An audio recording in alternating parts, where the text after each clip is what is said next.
questions today. Also during today's presentation, we will ask for your feedback by voting on a few polling questions, which will appear in the polling panel, also on the right-hand side of your screen. All you need to do is check the radio button that corresponds to your answer in that panel and then click Submit. Please note the polling questions will only appear once the poll has been activated by the host, so stay tuned for that.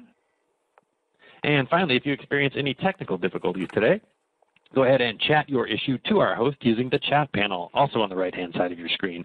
So to review, the Q&A panel is for content-related questions and the chat panel for logistical or support questions. If your technical issue is of a more serious nature, you may also reach out to WebEx Technical Support. The phone number I'm about to give you is toll-free in the U.S., Canada, and it is 866-229-3239. And now we will pause just a moment while I start the recording. And with that, we are ready to begin today's event, sponsored by Business Solver and hosted by Employee Benefit Advisor and Employee Benefit News. I would like to introduce your moderator for today, and that is Jennifer Daniel. Jennifer, you have the floor. Thank you very much. And thank all of you for joining us this afternoon. We're very excited to spend the next hour sharing with you what we call the art of conducting an RFP. And I would like to start by introducing our presenters today. I am Jennifer Daniel, VP of Carrier Development here at Business Solver. My background was on the carrier side before coming to Business Solver. I have in-depth knowledge of voluntary benefits, enrollment, and I have worked very closely with our service center and our marketing team to support those insurance products and support benefits administration. So I will be moderating our event today. And we have the esteemed Rhonda Marcucci with us with Grupo Marcucci. Rhonda has been in this business for 18 years. Her business is Grupo Marcucci, and they run well over 20 different benefits administration RFPs every single year, and they've been doing that for the past 10 years. So Rhonda brings a wealth of knowledge to us. With her firm, they support employers, advisors, carriers, service providers, and investors as they're looking to vet different technology vendors. Thanks, John. And then we also have with us today John Shanahan. John is president and founder of Business Solver, which was founded in 1998. Business Solver is one of the largest benefits administration firms in North America, and here we work with brokers, consultants, and carriers. And from an RFP perspective, we run well over 200 different RFPs every single year, and that doesn't include all of those that are just more on the informational, the price check, people that are just kind of checking out the market. So between Rhonda and John, we have a lot of knowledge and wealth of experience in the room, so we hope that you find this very helpful. The topic is very popular. We have a lot of people. We appreciate all of the attendance, but if you have questions, we will definitely try to get through those at the end. So let's go ahead and jump in, and we'd like to start with a polling question. We want to make sure that we are crafting our message to the people who are on the phone. So if you wouldn't mind letting us know which best defines your role. Are you an analyst technology consultant, a broker advisor, a carrier, or an employer HR professional? We'll just give you a moment while those tally up there. Fantastic. Okay, so that's what we expected. And hopefully you can all see those results as well, or you will be able to as soon as we close the poll here and move on. Looks like we have a good split amongst the four different options, the largest being in the employer category. I think we'll see shortly here what those results are. So you know as well who is on the phone and who we're talking to.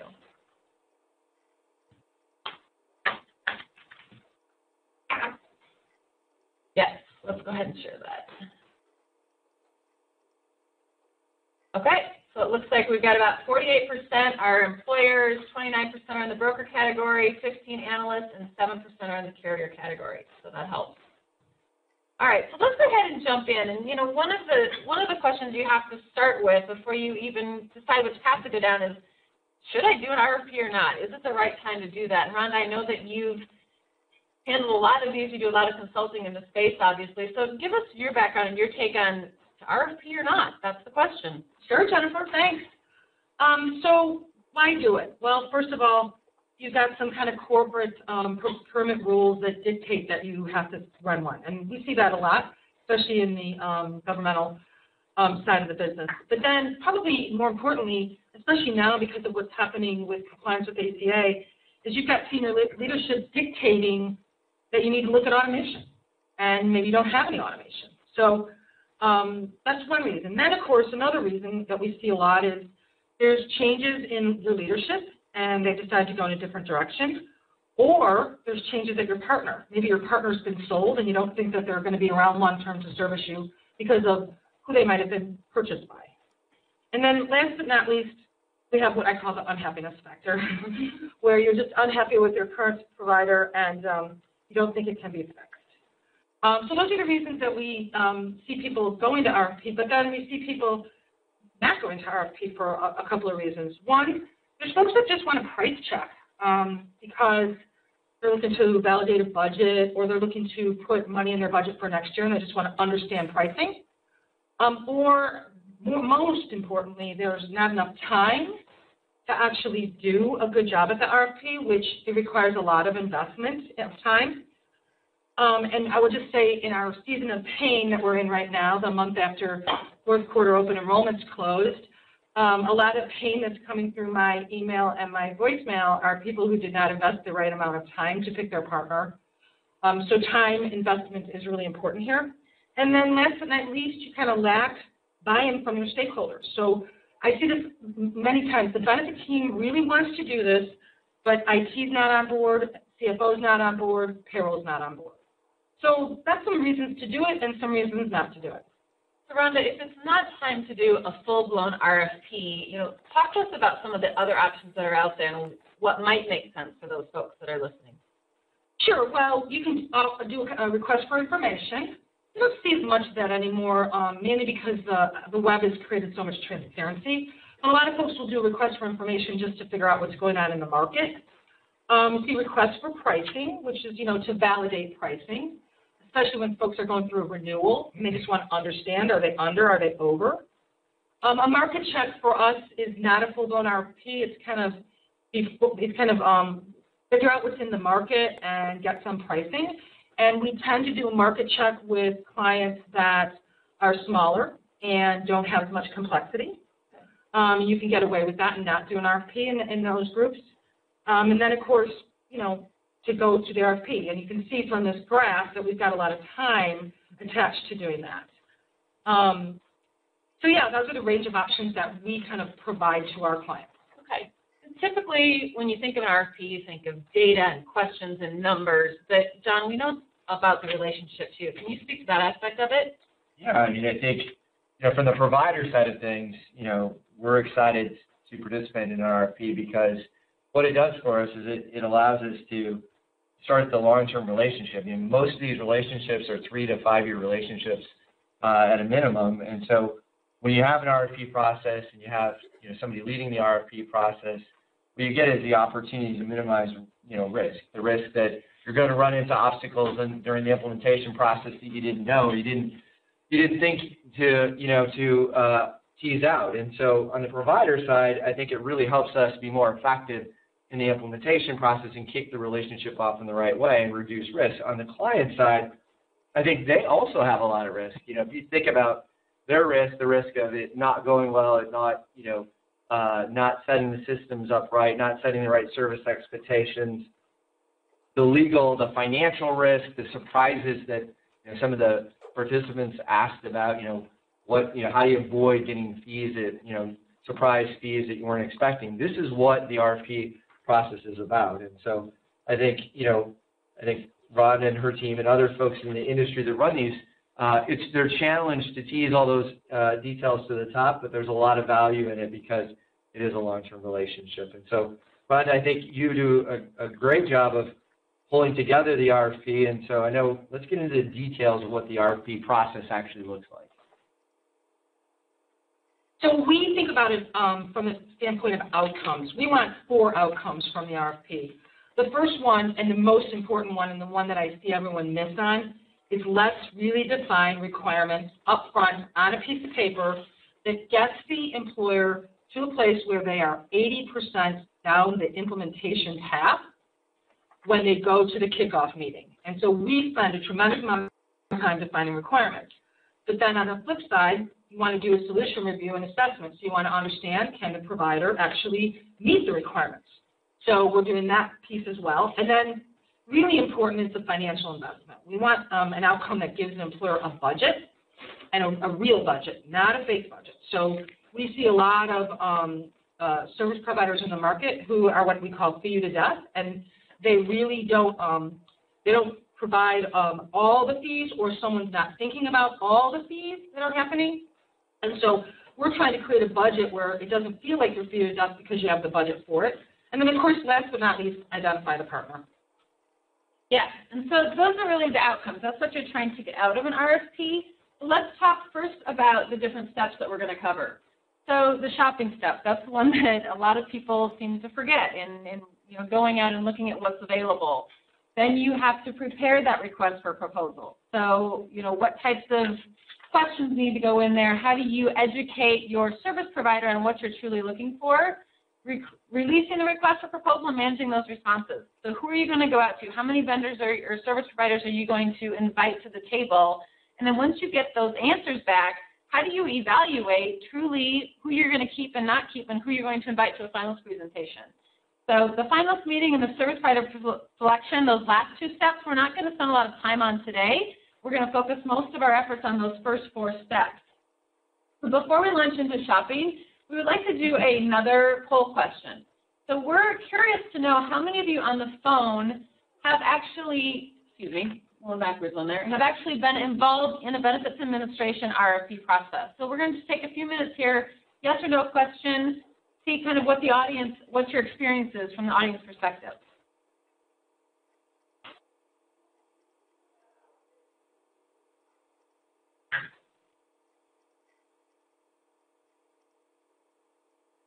Right, we're tallying up.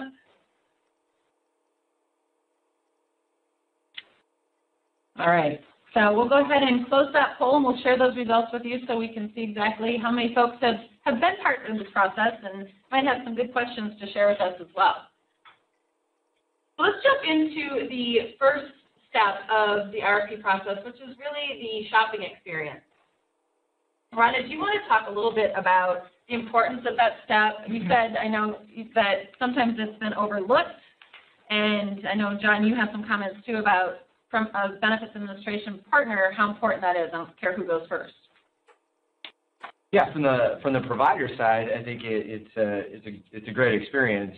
I think it's not always done in every step of every RFP that's out there, and I think when you look at the shopping experiences, typically you get the opportunity to meet the client, talk a little bit about your organization, and do a condensed demo and discussion. But I think there's a lot of value in that because you get to understand cultural alignment. You get to show your functionality off. You get to have a talk about the requirements of the client at a high level. And, it's kind of like the first date, and you learn a lot about the prospective client. So, but from your perspective, Rhonda, I know there's got to be some value in it for you as well. What do you see out of it? Well, I didn't used to actually do the shopping experience, and I learned over time that it was really, really important to get folks to see what's in the market, but also, more importantly, to be very efficient about time, because it takes a lot of time to do these, to cut the market down. So when we do a shopping experience, we're going to expose our clients to 6-8 service providers in the market. But the way we're going to do that is we're going to have a meeting, a demo, a conversation about the company, and it's really to get them involved in, okay, here's what's available in the market. And pretty quickly, what happens to us is people start to say, nope, they're not for me. Yep, I really like them. And that's how we get down to a shorter list of people that actually receive the RFP. And that's really about time for us, but also it's about getting folks to understand, here's what's available in the market. So what's your experience? I often think about it, a lot of times these are long-term relationships. What's your experience with, client reactions, dealing with recommendation engines, decision support, ACA compliance, and sitting there saying, gosh, I haven't been on the market for a while. What does this look like?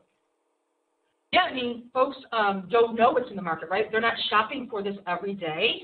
They're not in it every day. And so what happens to us a lot of times is someone will say, I just need some technology for enrollment.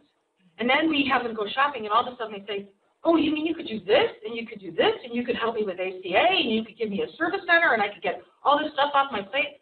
That's great. You've opened up my eyes, and I want to change my objective of my RFP, and I want to change the services I'm looking for. So that's kind of what happens when we walk through that shopping experience.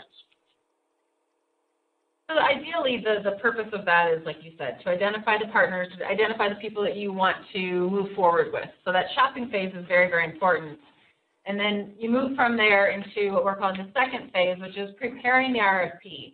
And the goal of that is to provide the current state of the buyer to the service partners that you're going out to, right? So it's helping them identify who they are and what they're looking for before you're even starting to ask those questions about the vendor and the service provider, what they can provide back to your clients. So it's a two-way street, right, Rhonda? Talk to us about the importance of providing information both directions. Sure.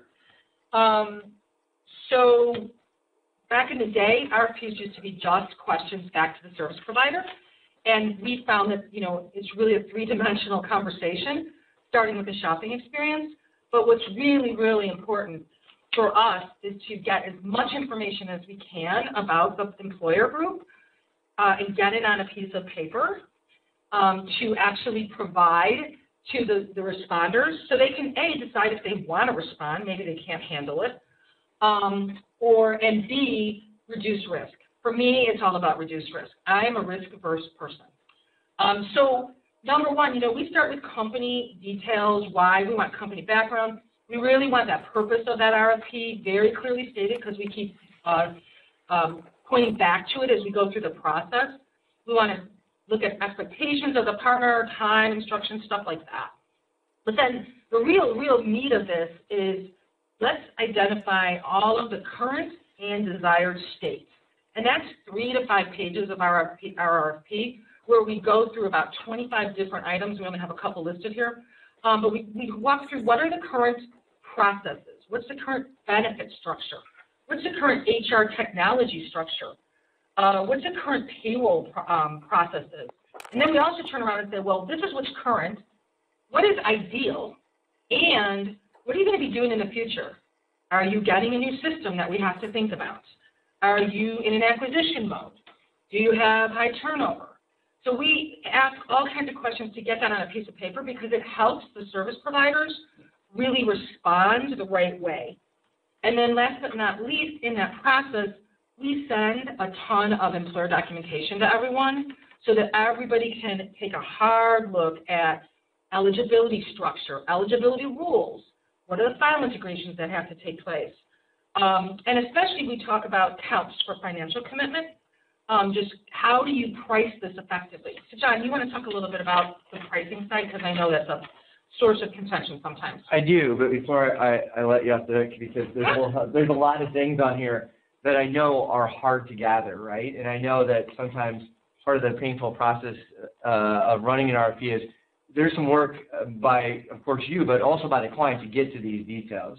So when you tease through this and you're trying to get to some of these things that you so easily put on here, like eligibility structure and eligibility rule, what are the eligibility rules? What are the tenets? How do you go get that? What's the conversation, the dialogue back to the team to say, and the buy-in to go back to that client, back to their team and say, where are we going to go get all these so your team or somebody like you can assemble that? Because I think whether it's the group, employer group on their own doing this, or if they have a consultant or an advisor helping them, I think it's all the same challenge. How do you assemble all this? What makes sense to assemble? So we do a couple of things. The first thing we do is we just run through a dialogue. We ask a lot of questions, and we document what we think is happening. And then we also have this big to-do list at the end of the first kind of initial discovery meeting that we do. And that to-do list is things like, could you please send us over your benefit guides, your benefit communication material, your account structure at your carrier, your eligibility rules.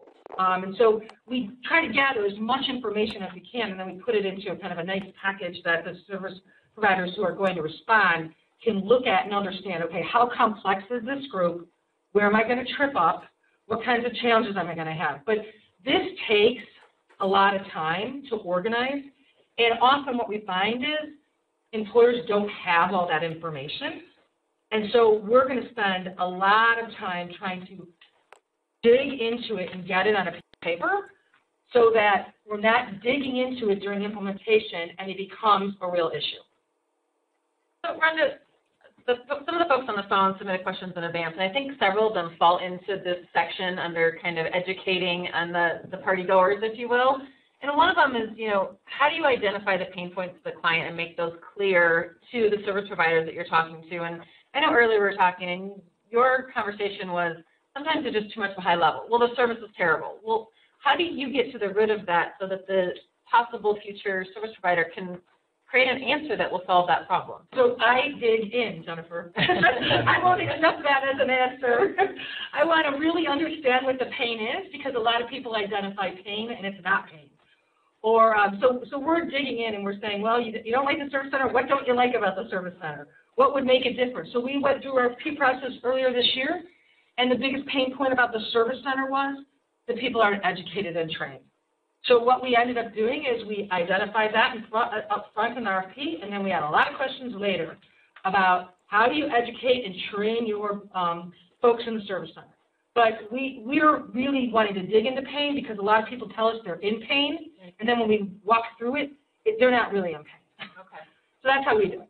And so a lot of what you're uncovering in the shopping process and that first preparing RFP process, really you have to provide a lot of details on those in this section in order to make sure that that service provider can provide answers that are valuable. Because, John, you get a lot of vague questions in those RFPs, and it's hard for you to create answers that differentiate us, correct? Yeah, no, I mean, I think the challenge is on both sides for, the provider, the prospective provider who's trying to earn the business, and for, the consultant trying to also help with, I'm in pain. So they say, it's like going to the doctor, you say, what's your pain? Well, I ache all over. And I think the challenge with that is you've got to get to some of the details. And I think when we talked about a two-way street on this slide, what we're talking about is if you say service center as an example is your pain, then how do we get to, is it, what is it? Is it the education like Rhonda, suggested around the representatives? Is it that they don't have good access to data? Is it the availability? Is it their ability to close a case out in a first call resolution kind of metric? Or what is it? And so we're always trying to tease out, what is the specific pain? What do the volumes look like if there's pain, if there's volume associated with that pain? And what that does is it puts us in a better position to provide a price, a budgetable kind of price that the client knows and can count on into the future, and avoids the surprise pricing that I think we talked about before. Yeah, absolutely. So providing data to that potential service provider is a big piece of it, so that they can answer the questions correctly. But how do you craft those questions detail enough so that you get the information background that to truly evaluate the service providers that are out there? So talk to me about the second phase of this part. So I love the name of this webinar, the art, because running an RFP process is an art, not a science. And crafting RFP questions is an art and not a science. And I would just say that when we start to craft questions, what I say to my team is, you need to think about what you want back as the answer. And after every RFP, we sit down and we evaluate what are the bad answers that we got. It was probably us asking the bad question, right? And so that's really, really key for us, is how do you actually write the question to get what you're asking back for. And that's part of the reason that we identify all those requirements and processes, because the questions are going to directly relate back to that, which is going to help the questions be a lot better. Okay. And John, from your perspective, answering all of these RFPs, 200 of them a year. So how are you making sure that you're digging in, not providing the standard pat marketing answer, but truly giving the details that a Rhonda or that employer wants to see? Yeah, I mean, I think the RFP process, your sales team would probably love to provide the answers to RFPs, right? Because they'd be the best answers ever. I think the key is that you have people who really are engaged and involved on your RFP team that know things like, what is your product roadmap? Where is your technology going? How do you define service? And how do you define service expectations? Because, if you're getting a tough RFP, one that's thorough, one that's complete, as Rhonda spoke to, one that's driving a lot of intelligence back at you, then I think you owe it as a respondent, as a potential provider, to take that seriously and really lay out your current state as an organization and your future state as an organization, so that that can be matched up against where the prospective client is going. And so this is a really key phase, and there's a lot of proving it that goes on. But I think if you're doing that, you take that seriously and you do it well, it sets up, again, a good long-term relationship. And so with my background in the voluntary space and the service center space, to me that seems to be an area where the questions are never detailed enough.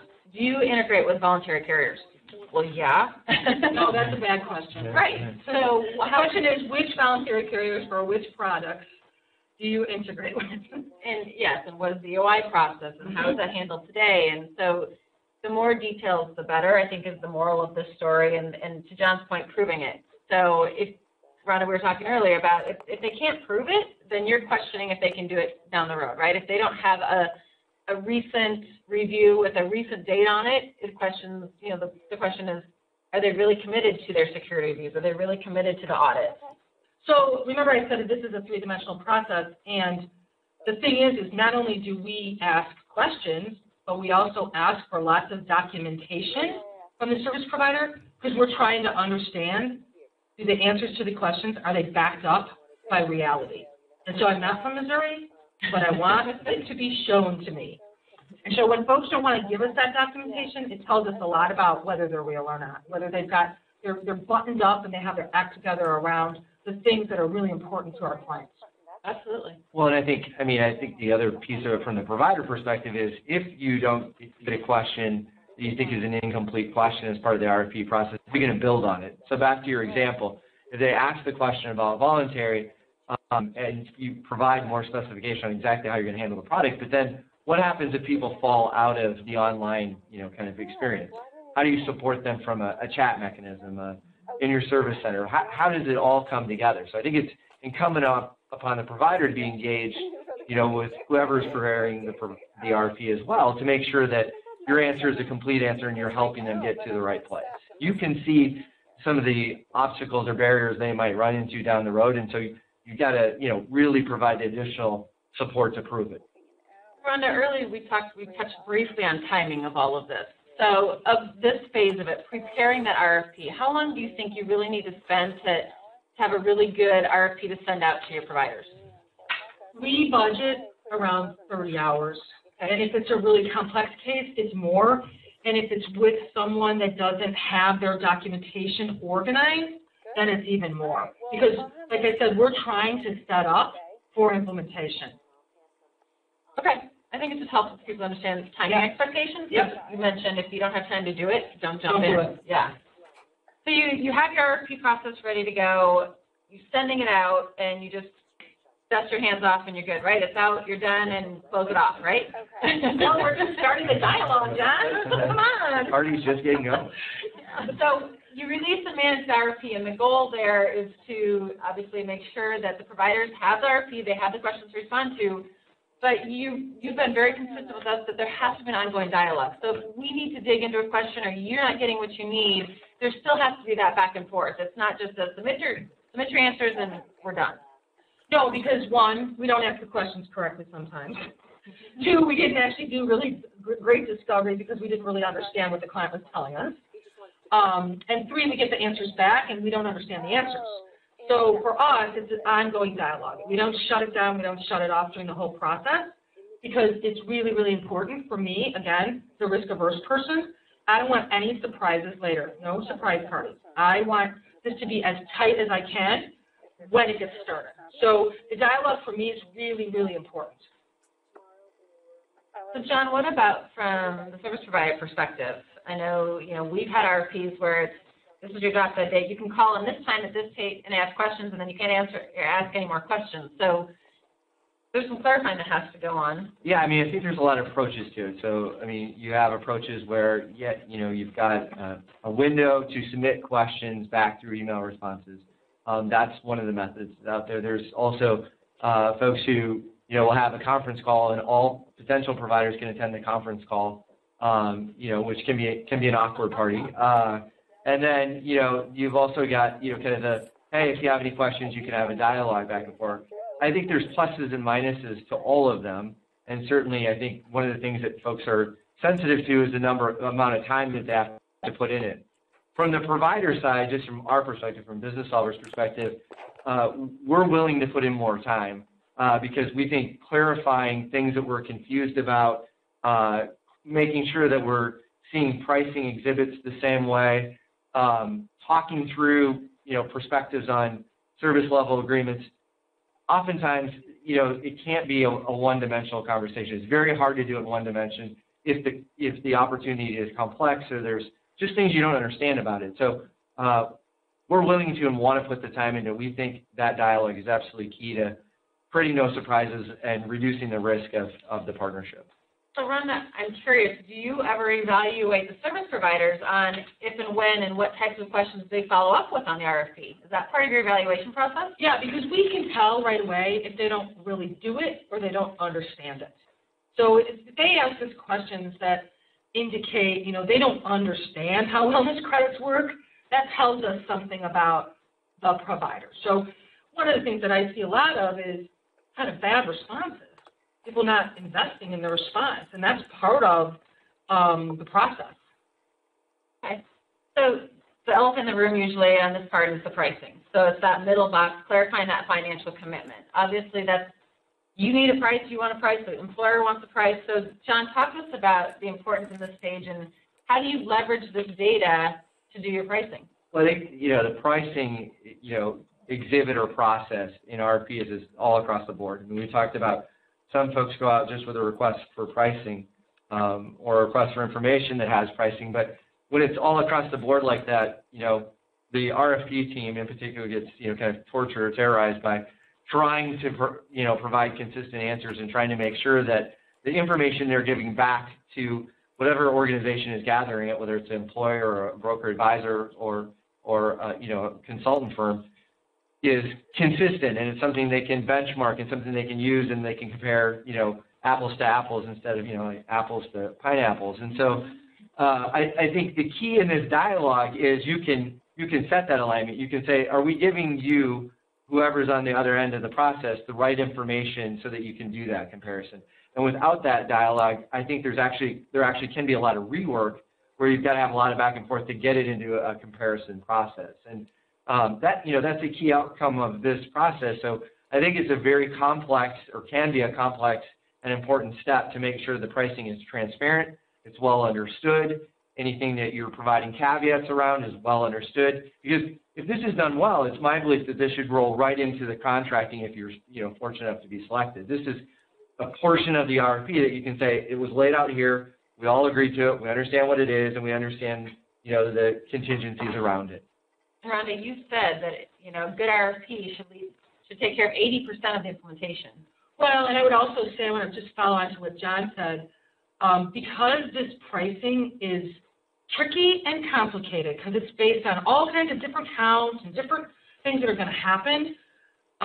One of the things we do is we actually get the pricing, review it, clarify it, and then we have anybody who's bidding sign off on our renderings, because I don't want my poor client calling me in the middle of the year and saying, I only budgeted X, but now I need Y. How come you didn't figure this out for me? So we're pretty clear that we want the service providers to take a very hard look at how we rendered that pricing and sign it before we even get to contracting and implementation. Okay.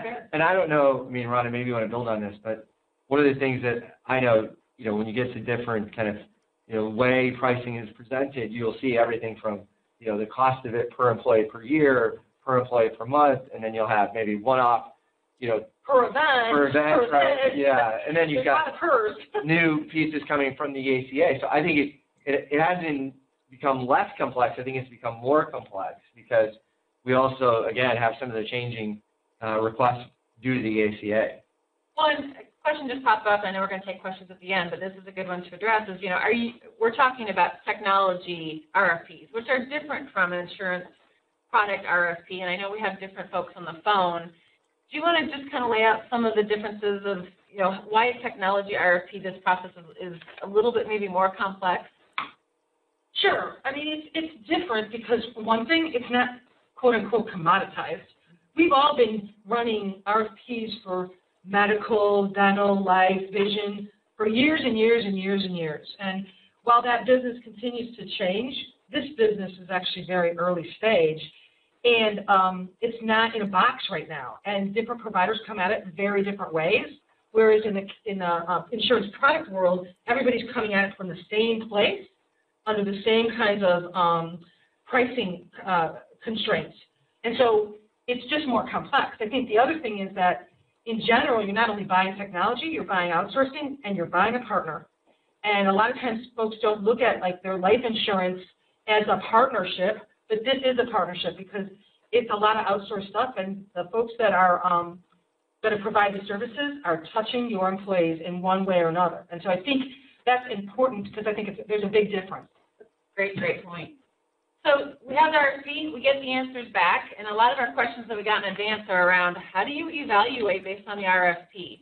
So that last step that we're going to talk about is reviewing those responses, and the goal there is to really narrow down those providers to 2 or 3 that you want to take to the dance, that you want to do a finalist meeting with, that, you know, they're folks that are definitely contenders to be the next Bachelor, if you want to go that way. But let's talk about how do you evaluate it? So you have all these answers on paper around that. How do you, what weighs in, what weighs out? How do you decide who stays and who goes? Well, it's at the end of the day, it's all about the requirements of the employer. So that's kind of number one going to dictate. But I will just tell you that when we review a submission, we're looking for really 2 things. One, we're looking for reality versus marketing language.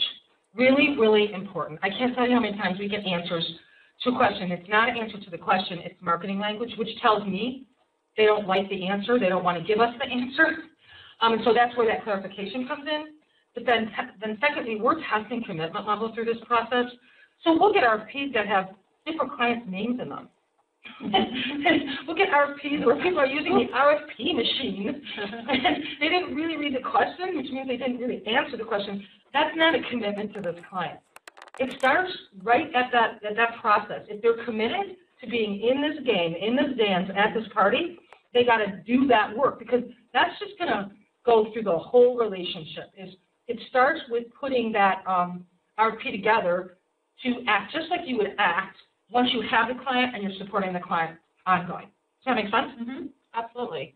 And John, I know that we have, 3 core tenets up here, and it's security and risk and implementation and capabilities. And tell me kind of your take on, if you don't have the first one, do the second 2 even matter?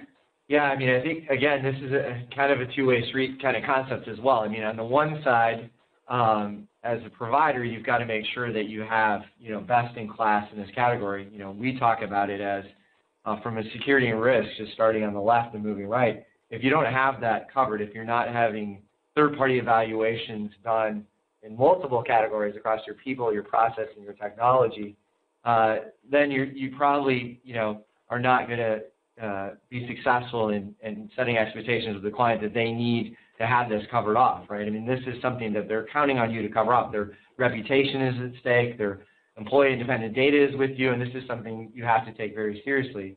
So I think when we look at it, that's an important part of the risk framework. And I think it's also important to understand how does the client see it? Because oftentimes clients have their own risk framework. They may have their own technology review process, and it's important to tease that to the top to make sure that if there's another set of review processes you need to go through, that you're prepared to do that. I think as it relates to implementation, of course, part of this process, as Rhonda talked about, is you're getting hopefully 80% of the information you need, but I think it's absolutely critical that you have your methodology laid out. It's clear about how you run your processes as the provider, so you're helping them understand, because there's a lot of ways to build a house, and the client's looking at you saying, what is this going to look like when it's done, and how do you go about doing it? Rhonda, I don't know, what are your thoughts on the implementation bucket, because that's a big bucket. It's a huge bucket. And it's a huge bucket on both sides, because often what I see is providers that don't take the lead on implementation, which it is their job, but then unfortunately on the other side, the employer not putting the time and energy into it, and then wondering why it doesn't work. So that's kind of what I see is implementation is huge, and frankly, we all know this. If the implementation does not go well, it's really hard to recover on both sides. It's really hard to recover, and that's all about setting expectations up front. And it's not just hard to recover, in the first, 3.5, 4 months of the relationship, right? This is something that lingers, right? So I think that's an important piece of that. How do you prove it in that segment? What comes to the top of your mind? I mean, sometimes on the security side, that's easy. You can say, do they have an SSA 16? Are they doing intrusion audits? Things like that. Those are things that you can go through and say, prove it. But on the implementation side, what do you look for? How do you know that they're going to be quality in that category? I want to see the documentation that's going to support implementation. I want to understand the different phases of implementation. I want to understand the feedback loop, the feedback cycle. I want a piece of paper that says, here are the roles and responsibilities of the client at these times. Here are the roles and responsibilities of the service provider at these times. And I want to know how much time. Tell me how much time you expect my client to test. Because I have to have a serious conversation with them about, do you have the time to do this? Because if you don't, your outcome's going to be bad. Yeah, I think that's something that a lot of prospective clients really, really appreciate, so they can set an expectation. They can look at it and say, how's this going to fit into everything else we have to get done? Because they still have their day jobs, right? Right. How about on the capability side? I mean, that's really not just a check in the box. That's, these are things that we're looking at it. Both sides are trying to figure out, let's make sure our capabilities align, because if they don't, then what we get into is surprises down the road. Surprises in implementation. Oh, I thought you were going to do this. Now it could be a surprise from a fee perspective, or it's a surprise of, I thought you had it. You didn't catch the ball. Yeah, I mean, that's a combination of how do you answer the question, what kind of documentation did you send me, and then, I'm from Missouri again. Show me the back end. The days of not showing the back end of these systems are over. People have been burned so many times by a provider saying they can do something when they can't. That now I have people who say, well, no. The front end's not even important to me anymore. I want to see the back end because I'm tired of the HSA thing not working or the rehire thing not working, right? So let's look at the back end too. So we talked about security and risk, implementation, capabilities. There's 4 other buckets that I think we need to hit on real quick, and I want to make sure we leave time for questions because we're getting some good ones. But company culture and history, you have to have a culture alignment, right, Rhonda? And how do you evaluate that? I think it starts with the first date, right? It starts with the first date. You know if you're going to like this person or not, right?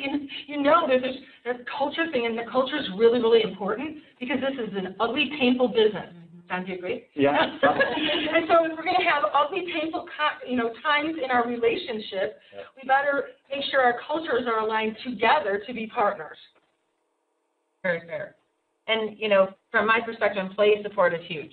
So if we're not identifying up front and providing you with details on how we're going to support those employees, because as you mentioned, we're touching those employees and we're their line of sight into their benefit information. So being able to identify, what type of employee level support is available, and now with mobile and chat and service center, and I know one of the things that is important to our clients is the recorded calls, having transparency into seeing exactly what conversations are taking place.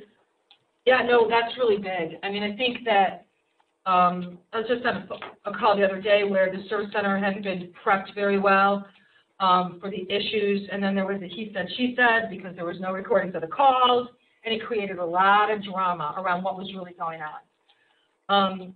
And I think the other thing I would just say is that there's a trust factor when you are turning your employees over to these service providers, and so that trust thing's got to kind of start inside that culture piece. Very, very fair. Anything you would add, John, on the fees and legal or the appendix items? Well, I mean, fees and legal, again, it's, if you're a good provider as part of this RFP process and, as you move down the road into different steps in this process, getting all the way to finals, which I know we're not talking about today, but part of this is understanding and teasing to the top again to build a trusting relationship. What are your, potential client? What are the things you need to do on your side? Because we're in this together. So if there's a, strenuous legal process, vetting process, or you have to work inside of your master service agreement and not ours, then how are you bringing those things to the top again and making sure you address them as soon as possible? Because you don't want to say, all right, we've been selected, you're doing the high fives, everybody's really excited, and now you've got several things you're backing up on, including legal, compliance, technology audits, all those things that we assume we're all on the same page, that until we ask a question, until we bring it up, so we have a conversation, it breaks down the excitement of moving forward, and it starts the relationship off on the wrong foot. I would turn to Ron and say, as a firm goes, as business offer goes, we like to provide a lot of additional kind of information in our appendix to prove the things that we're talking to prove out the questions.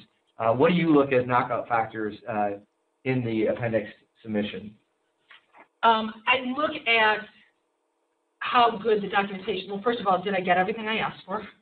And then how good is it? So, for example, we asked for security policies and procedures. Sometimes I get them and they're dated 2011. Now, that means that those people are not serious about security. So that's kind of what I look for. But, John, I want to backpedal for 1 minute around what you were talking about the legal. And we kind of missed this a little bit in here, and I just want to say that one of my very first RFPs, the service provider had been selected, and all of a sudden, IT came in, legal came in, and you know what? We had to go to someone else because IT and legal had standards that the benefits folks didn't know anything about. And so now I bring all those people in ahead of time to understand the requirements so we don't get surprised later. Excellent point. Absolutely. So, John, as we're kind of wrapping up the RFP section, can you give us an idea from your perspective of, how long does it take for you to truly do a great job completing an RFP? And can you do you get feedback from the Rondas of the world, from the other advisors on where you stand and how we're doing? Yeah, no, I think a couple of things.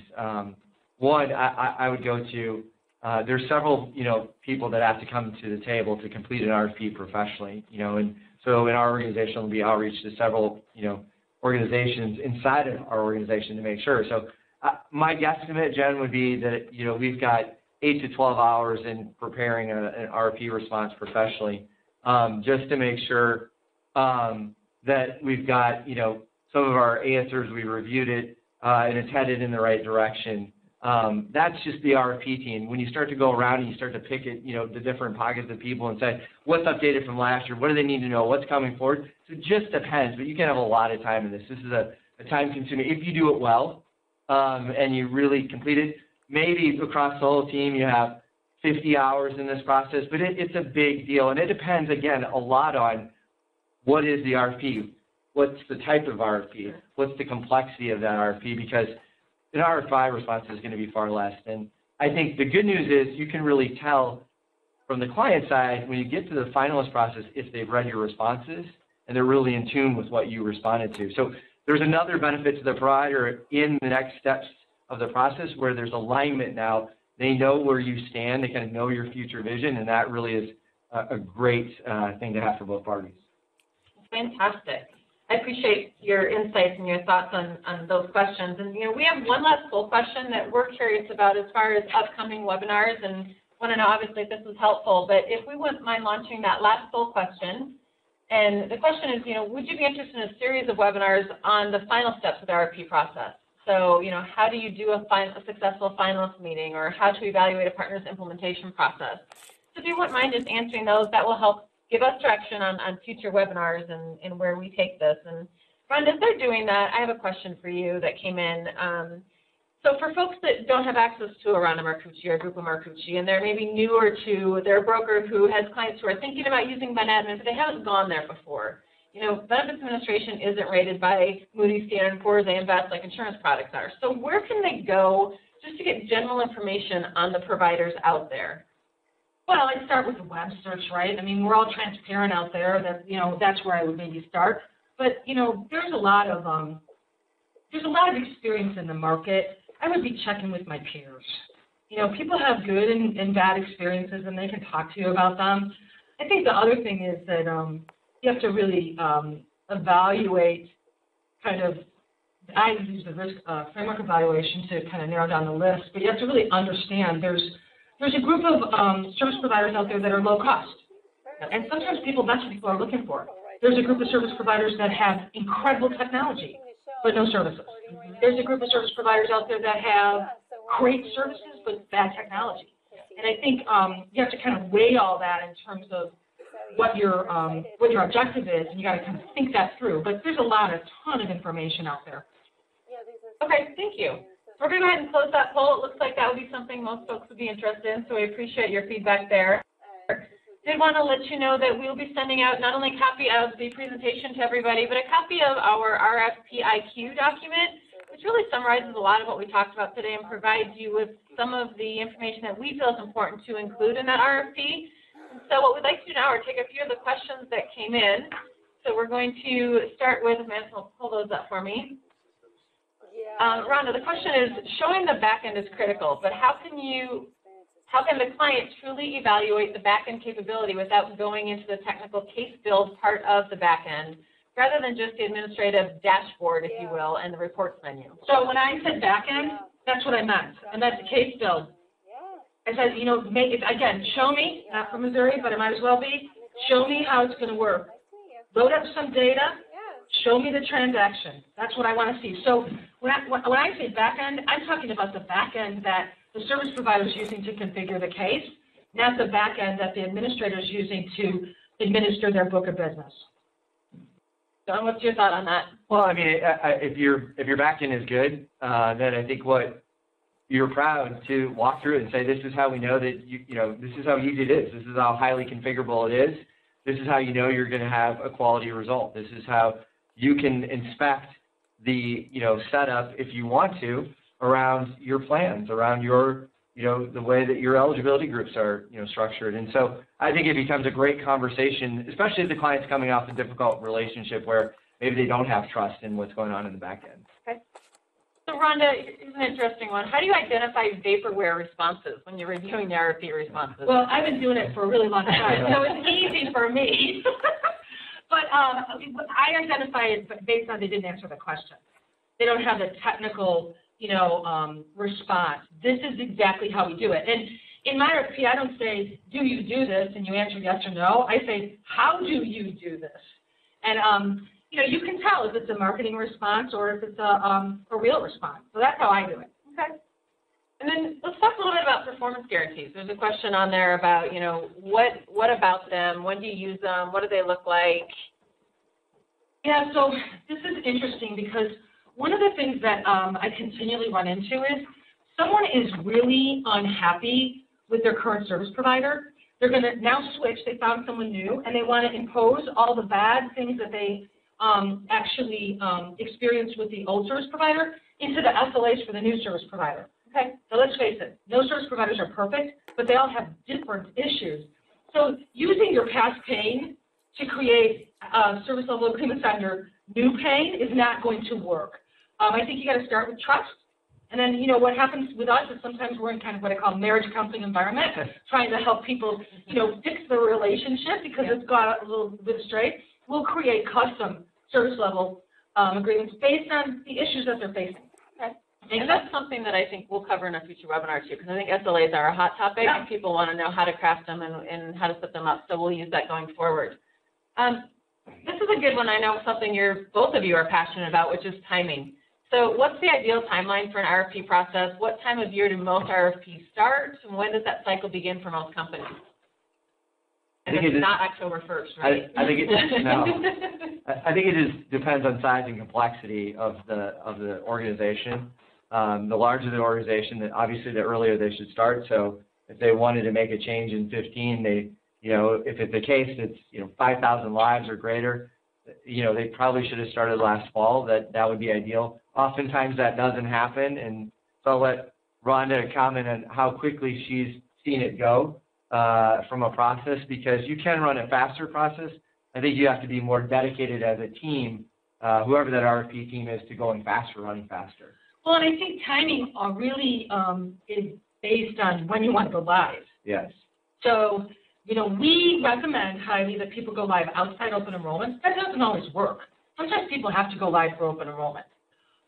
So, I would say that the timing is critical, and I would also say we are in an environment where there's far more demand than good capacity. So if you want your slot, get it in early. Yeah.